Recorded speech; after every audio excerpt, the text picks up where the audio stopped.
तेजधारा YouTube channel हेर्ने सबैलाई नयाँ सालको शुभकामना जनाउँदै म यहाँ आइपुगेको छु।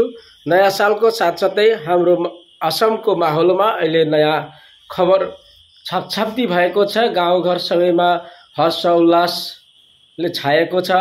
नयाँ सालको साथसाथै हाम्रो यहाँ एचएसएलसी परीक्षाको रिजल्ट दिएको हुनाले गर्दा सबैको घर घरमा खुसियाली छाएको छ। कसैको घरमा फर्स्ट डिभिजन, कसैकोमा सेकेन्ड, कसैकोमा थर्ड, कसैकोमा डिस्टिङसन, कसैकोमा स्टार मार्क यस्ता मार्क्सहरू प्राप्त गरेर छात्र छात्राहरू उत्तीर्ण भएका छन्। र हाम्रो उदालगुडी जिल्ला अन्तर्गत रौता चारालीदेखि पूर्व 3 किलोमिटर आउँदाखेरि भालुकमारी भन्ने गाउँ पाइन्छ।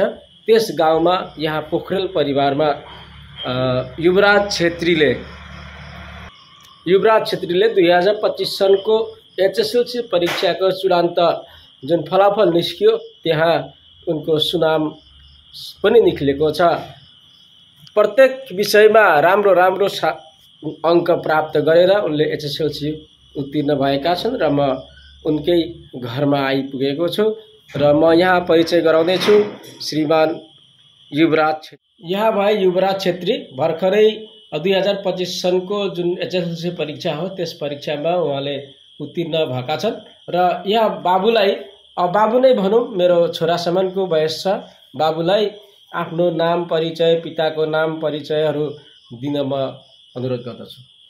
नमस्ते, मेरो नाम श्री युवराज छेत्री। मेरो पिताको नाम श्री टङ्कबहादुर छेत्री र माताको नाम श्री मञ्जु देवी।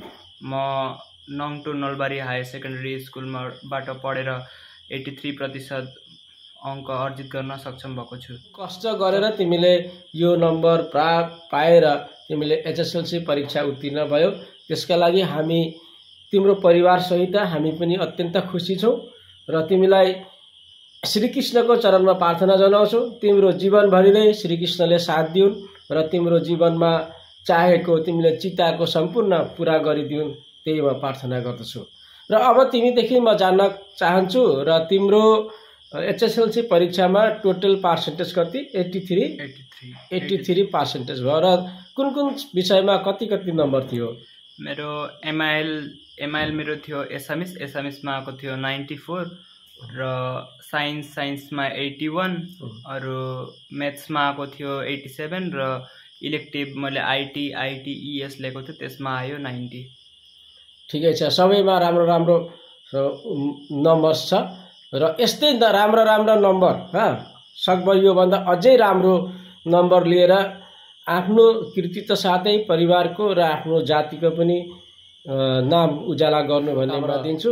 र तिमीलाई पढ्दाखेरि कुन सब्जेक्ट चाहिँ कुन चाहिँ विषय बहुतै रुचि थियो, खालि त्यही पढौँ जस्तो लाग्थ्यो? मेरो म्याथ्स अलिक फेभरेट खालको थियो। त्यही नै एउटा अङ्क सकेन भने त्यसलाई नै बार रिपिट गरिराख्न राम्रो खालको लाग्थ्यो।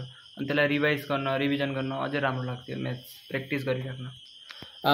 त अलिकति अचम्मको जस्तो कुरो भन्यौ, सबैलाई म्याथ्स चाहिँ अप्ठ्यारो लाग्छ, तिमीलाई चाहिँ सजिलो लाग्छ होइन?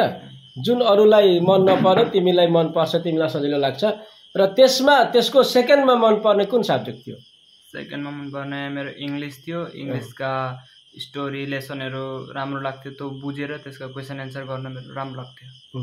जुन इङ्ग्लिस होस्, एसामिस होस् वा अरू सब्जेक्टका जुन एन्सर हुन्छ नि, क्वेसनको एन्सर बनाउनु पर्ने, जुन एन्सर बनाउँदाखेरि तिमी आफै पढेर त्यो क्वेसनको एन्सर निकाल्थ्यौ, एन्सर बनाउँथ्यौ कि कसैको सहाय लिन्थ्यौ?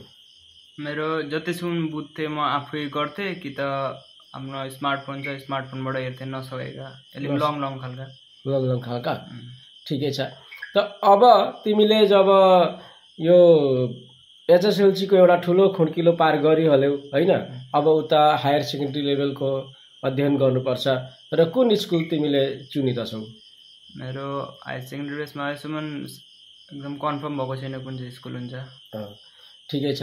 अनि कुन विभागमा लिने स्ट्रिम कुन चुन्ने? स्ट्रिम त्यो पनि मेरो त ठिक भएको छैन, कन्फर्म भएको छैन। आर्ट्स पनि हुन सक्छ त साइन्स हुन सक्छ, दुईवटा। ठिकै छ।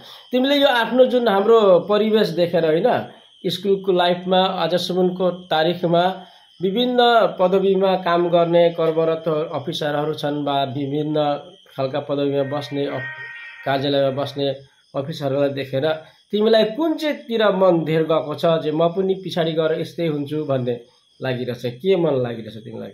के हुने विचार छ? मेरो टिचर हुने बहुत इच्छा छ। टिचर हुने के विषयको टिचर हुने मन छ? मेरो म्याथ्समा धेर रुचि छ। म्याथ्सको टिचर हुनु राम्रो। ठिकै छ, म पनि यही नै सल्लाह दिन्छु, किनकि तिमीले एउटा हाई र्याङ्कको मार्क लिएर तिमीले पास गर्यौ, जेहेतु तिमी टिचर हुनै राम्रो हो।